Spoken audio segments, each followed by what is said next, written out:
Desnita Argareta Cesaryana, NIM saya 202014345. Di sini saya akan menjelaskan materi tentang kemajemukan ras, agama, dan etnis di Indonesia. Selamat menyaksikan. Baiklah, saya akan menjelaskan materi tentang kemajemukan ras, agama, dan etnis di Indonesia. Jadi sebelum kita ke materi, kita akan mengetahui terlebih dahulu mengenai apa itu kemajemukan. Jadi kemajemukan adalah keberagaman atau bermacam-macam, berbagai jenis yang mengarah pada kata banyak. Contohnya, dalam kehidupan sehari-hari adanya istilah masyarakat majemuk yang artinya masyarakat yang banyak dan masyarakat yang beraneka ragam dalam jumlah, bentuk, budaya, dan kegiatannya. Kemajemukan masyarakat Indonesia sendiri berarti bahwa adanya perbedaan warga masyarakat ke dalam kelompok-kelompok secara horizontal. Walaupun adanya masyarakat yang majemuk ini sesuai dengan semboyan negara Indonesia, yaitu Bhinneka Tunggal Ika, yang artinya walaupun berbeda-beda tetapi tetap satu jua. Usman Peli, seorang antropolog Indonesia, beliau mengkategorikan masyarakat majemuk di suatu kota berdasarkan dua hal, yaitu pembelahan horizontal dan pembelahan vertikal. Secara horizontal, masyarakat majemuk dikelompokkan berdasarkan yang pertama, etnik dan ras, tahu asal-usul keturunannya. Kedua, bahasa daerah. Ketiga, adat istiadat atau perilaku. Yang keempat, agama. Dan yang terakhir, pakaian, makanan, dan budaya material lainnya. Secara vertikal, masyarakat majemuk dikelompokkan berdasarkan yang pertama, penghasilan atau ekonomi, yang kedua pendidikan, yang ketiga pemukiman, yang keempat pekerjaan, yang kelima kedudukan sosial politik. Adapun faktor penyebab kemajemukan masyarakat Indonesia itu yaitu yang pertama adalah keadaan geografis wilayah Indonesia. Kondisi geografis Indonesia yang berupa kepulauan yang dipisahkan oleh laut dan selat memungkinkan penduduk yang menempati pulau itu tumbuh menjadi kesatuan suku bangsa yang terisolasi dengan yang lain. Setiap suku bangsa mengembangkan pola perilaku, bahasa, dan ikatan kebudayaan lainnya yang berbeda dengan suku bangsa yang lain. Yang kedua ialah letak kepulauan Indonesia di antara dua benua dan dua samudra. Letak geografis Indonesia memungkinkan masuknya pengaruh asing dari berbagai bangsa. Bangsa asing tertarik untuk datang, singgah, dan menetap di Indonesia. Mereka berupaya memperkenalkan budayanya kepada bangsa Indonesia. Yang ketiga ada pembangunan. Pembangunan di berbagai sektor memberikan pengaruh bagi keberagaman masyarakat Indonesia. Kemajemukan ekonomi dan industrialisasi yang terjadi di masyarakat Indonesia menghasilkan kelas sosial yang didasarkan pada aspek ekonomi. Yang keempat, ada iklim dan tingkat kesuburan tanah yang berlainan di berbagai daerah di Indonesia. Iklim yang berbeda di berbagai daerah menimbulkan kondisi alam yang berlainan pula. Kondisi demikian akan membentuk pola perilaku dan sistem mata pencaharian yang berbeda. Pada akhirnya akan tercipta keberagaman antar daerah di Indonesia. Selanjutnya ada ciri-ciri masyarakat majemuk. Ciri-ciri masyarakat majemuk menurut Vandenberg, yang pertama ada segmentasi ke dalam kelompok-kelompok. Yang kedua ada kurangnya mengembangkan konsensus. Yang ketiga sering mengalami konflik. Yang keempat integrasi sosial atas paksaan. Yang terakhir dominasi suatu kelompok atas kelompok lainnya. Baiklah, sekarang kita akan masuk ke materi kita, yaitu kemajemukan agama, ras, dan etnis. Yang pertama ada kemajemukan agama. Kemajemukan agama akan mengantarkan setiap orang memiliki keyakinan untuk bersama, karena ia tidak hidup sendirian, melainkan berdampingan dengan penganut agama lain. Sebagai warga dunia, setiap orang diarahkan untuk memahami cara baru mengenai cara Tuhan menitipkan kebenaran dalam setiap agama. Dengan demikian, kemajemukan agama tidak hanya dipahami dengan mengatakan bahwa masyarakat majemuk, beraneka ragam, dan terdiri dari berbagai suku dan agama. Dalam hubungannya dengan lingkungan sekitar, setiap agama mengajarkan agar manusia senantiasa berusaha mengolah dan memelihara kelestariannya. Kesalehan hidup religius dan kesetiaan pada komitmen moral menjadi kompas kehidupan bagi manusia Indonesia di tengah amukan dan arus badai masyarakat global. Penghayatan hidup religius yang baik dan benar, serta kesetiaan merupakan komitmen moral menjadikan manusia semakin manusiawi dan mampu menilai secara kritis setiap perkembangan dan kemajuan yang ada, serta dapat menentukan sikap yang tepat dan benar dalam situasi tersebut. Kebinekaan agama seperti Islam, Protestan, Hindu, Buddha, Katolik, Konghucu, dan aliran kepercayaan kepada Tuhan Yang Maha Esa merupakan kenyataan hidup dalam masyarakat Indonesia. Yang kedua, ada kemajemukan ras. Kata ras berasal dari bahasa Prancis dan Italia, yaitu raza.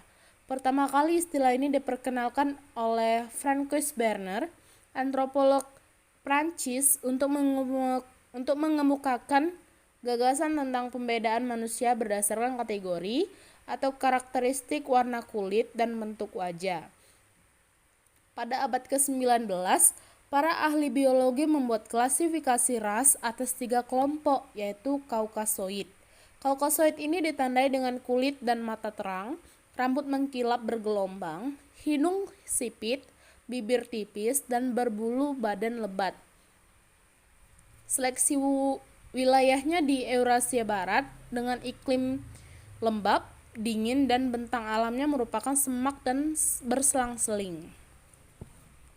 Yang kedua ada Negroid, kelompok yang berkulit hitam, rambut hitam keriting halus, mata gelap, hidung lebar dan datar, bibir tebal, kepala panjang, postur tubuh pendek dan kokoh. Seleksi wilayahnya tersebar di wilayah Afrika Barat dengan wilayah bersuhu rata-rata tinggi dan bentuk alamnya berbentuk savana. Yang ketiga ada Mongoloid. Rata-rata bercirikan kulit kuning terang sampai coklat, mata coklat, rambut hitam, lurus hitam mengkilap, hidung dan muka datar, kepala datar, tulang pipi yang menonjol, postur tubuh pendek dan kuat. Seleksi wilayahnya berkondisi kering dan bentang alam stepa di lintang menengah dengan musim panas dan dingin yang jelas. Adapun ras atau subras yang mendiami kepulauan Indonesia adalah sebagai berikut. Yang pertama ada Papua Melanesoid yang mendiami wilayah Papua, Aru, dan Kai. Yang kedua ada Wedoid yang mendiami daerah Sumatera bagian barat laut. Yang ketiga ada Malayan Mongoloid yang meliputi Proto-Melayu. Yang keempat ada Negroid yang mendiami pegunungan Merauke, Papua. Yang kelima adalah Asiatic Mongoloid yang terdiri atas keturunan Tionghoa dan Jepang yang tinggal di Indonesia. Yang keenam ada Kaukasoid terdiri atas keturunan Belanda, Inggris, keturunan Arab, India, Pakistan yang tinggal di Indonesia. Berdasarkan pada ras-ras tersebut, orang Indonesia dapat dibagi menjadi 4 golongan, yaitu yang pertama, golongan Papua Melanosoid. Ciri-cirinya rambut keriting, bibir tebal, dan kulit hitam. Yang termasuk golongan ini adalah penduduk Pulau Papua, Kai, dan Aru. Yang kedua, Negroid.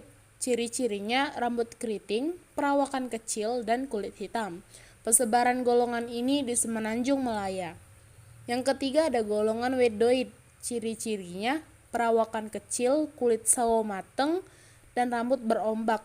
Persebarannya adalah orang Sakai di Siak, orang Kubu di Jambi, orang Enggano, Mentawai, Toala Tokea, dan Tomuna di Kepulauan Muna.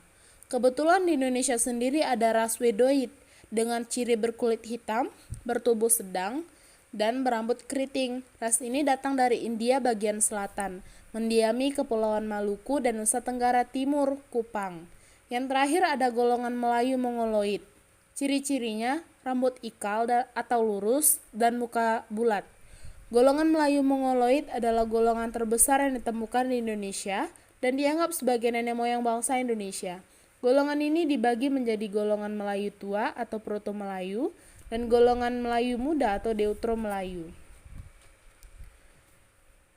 Kemajemukan yang ketiga adalah kemajemukan etnis. Di Indonesia istilah kelompok etnis dapat disamaartikan dengan suku bangsa. Di samping itu ada pula yang menyebutkan bahwa golongan etnis. Misalnya golongan etnis Tionghoa. Menurut Naral, mendefinisikan etnis adalah sejumlah orang atau penduduk yang memiliki ciri-ciri sebagai berikut. Yang pertama, secara biologis mampu berkembang biak dan bertahan. Yang kedua, mempunyai nilai-nilai budaya yang sama dan sadar akan rasa kebersamaan dalam suatu bentuk budaya. Yang ketiga, membentuk jaringan komunikasi dan interaksi sendiri. Yang keempat, menentukan kelompoknya yang diterima oleh dan dapat dibedakan dari kelompok lain. Tampak bahwa etnis berbeda dari ras. Jika pengertian ras lebih didasarkan pada persamaan ciri-ciri fisik yang dimiliki oleh seseorang individu, maka pengertian etnis didasarkan kepada adanya persamaan kebudayaan dalam kelompok masyarakat tersebut. Secara etnik, bangsa Indonesia adalah bangsa yang majemuk dengan jumlah etnik yang besar. Mengenai jumlah suku bangsa yang ada di Indonesia telah ditemukan oleh para ahli.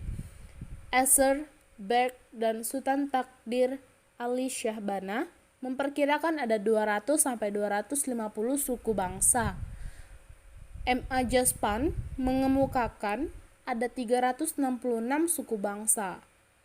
Kenjaraningrat memperkirakan ada 195 suku bangsa. Hildegard menyatakan lebih dari 300 suku bangsa dengan identitas budayanya sendiri. Selanjutnya ada William G. Skinner memperkirakan ada 35 suku bangsa dalam arti lingkungan hukum adat. Sekianlah penjelasan saya mengenai kemajemukan ras, agama, dan etnis di Indonesia. Terima kasih. Sekianlah presentasi dari saya mengenai kemajemukan ras, agama, dan etnis di Indonesia. Atas perhatiannya, saya ucapkan terima kasih.